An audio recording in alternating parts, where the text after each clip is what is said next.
Welcome back, my little horror fiends. I'm Miss Nightfall, and I've prepared a delightful little story for you. I hope you enjoy.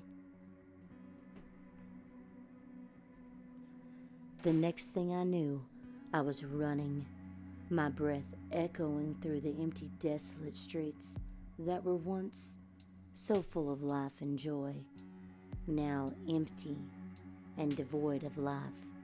Scanning, hoping to see a familiar face, any human face in this wasteland. I stopped in front of a building, the one of the few that seemed not to be infested. I opened the door, that creaking sound echoing through the hallway. Crunch. My foot went through something. I looked down, frightened to see, I actually don't know, but I was afraid. But thankfully, it was just a glass cup. I walked into the hallway. It was your typical hotel lobby, with your receptionist desk, your benches, your tables, chairs, chandeliers, and all that.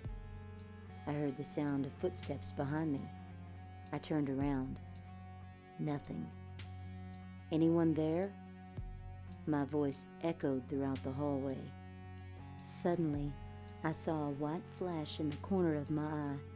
I turned in that direction. Nothing. Then I heard a pained moan and then a weak voice.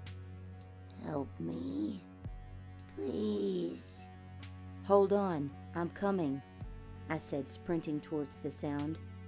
Then I saw an emaciated figure of a girl, half trapped under a large metal board. "Hang on," I said to her. She nodded. I lifted the board, and she slowly shuffled out. She crawled over the nearest wall and got up. Then she looked at me. That's when I noticed something wrong. Her eyes glittered with malice and hunger. She looked at me and licked her lips, opened her mouth impossibly wide, unhinging it, and then splitting it down the middle till it expanded immensely, revealing inch-sharp fangs which were stained with something that looked like blood, then launched herself at me with a banshee-like wail that sent terror into every molecule of my body. I was frozen. She was about to pounce on me. I looked around the place and saw a glass shard. It was fairly long. She was inches away from killing me. I waited till the last second, then jumped sideways, then dropped into a roll, picking up the glass shard, then stood up. She didn't seem to notice my plan because she came running at me with her mouth opened impossibly wide. Every part of my body screamed, "Run!" but I didn't. I stood my ground, fighting the terror. Just as she was going to bite my face off, I rammed the shard down her gullet and through the back of her neck. She stopped dead, her eyes now filled with shock. Then her body went limp and fell down to the floor. Something that seemed like a sigh of relief came out of her mouth. Then her body disintegrated into fine dust. I ran out of the hotel, then doubled back into it. I then went into the kitchen and found the regular selection of knives and picked out a series of small knives and placed them into a bag I found in a room near the kitchen. I then picked out some kerosene, a large knife, some matches, a lighter, cloth, and metal pole, and some chocolate because why not? I then ran out of the hotel, now ready to try and survive in this wastelandish place. I was searching through some rubble when I saw ripples in a puddle of water beside me. You know, like in Jurassic Park. I turned around. Nothing. The ripples were intensifying. I ran to the nearest police station. I ran to the desk, grabbed the master key, went through all the lockers I found in the locker room, and in the last one that I yanked open, I found a shotgun there with some shells and slugs. I took out the gun, and then I took a few slugs kept in the corner, loaded the gun, and shoved it in my bag. I then ran out of the room and skidded to a halt, fighting the urge to run screaming because what I saw terrified me. It was a 9-foot-tall, vaguely humanoid figure with no skin, just muscle and tendons. It was something like a cross between the flayed version of Nemesis and mutated William from the Resident Evil series, but much scarier and taller, and minus the weapon, and thrice the muscle. I ran back into the station and found a pair of binoculars. Then I went out and focused on the thing. It seemed to be sniffing for something. Yes, his nostrils were expanding and his ears were swiveling. I accidentally hit my hand against the brick wall. Suddenly he looked directly at me and made a low, growling sound.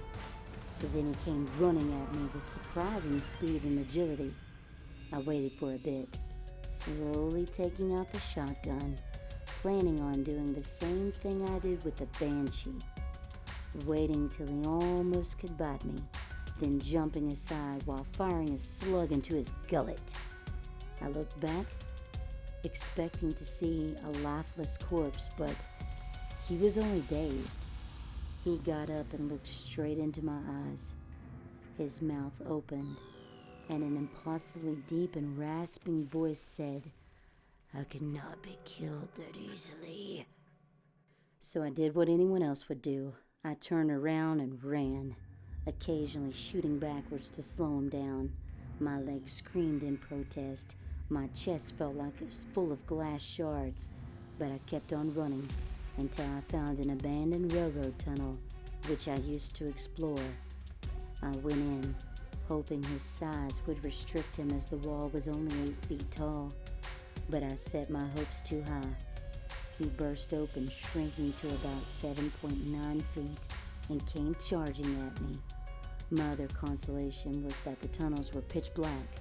I couldn't see after a time, and I was filled with panic, running blindly until I saw a green light at the edge of the tunnel I was in. So I ran to it. I was feet away when he came running from behind me. I was only inches away from the light when a giant blade erupted from my chest. I turned around to see his hand elongated into a giant blade, which was sticking out of my chest. But I didn't stop. I launched my hand into the green light. Darkness. The next thing I knew, I was running, my breath echoing through the empty, desolate streets that were once so full of life and joy, now empty and devoid of life. Scanning, hoping. Thank you for listening. Please let me know in the comments what your favorite part was. And as always, like, share, subscribe, and stay thirsty for more.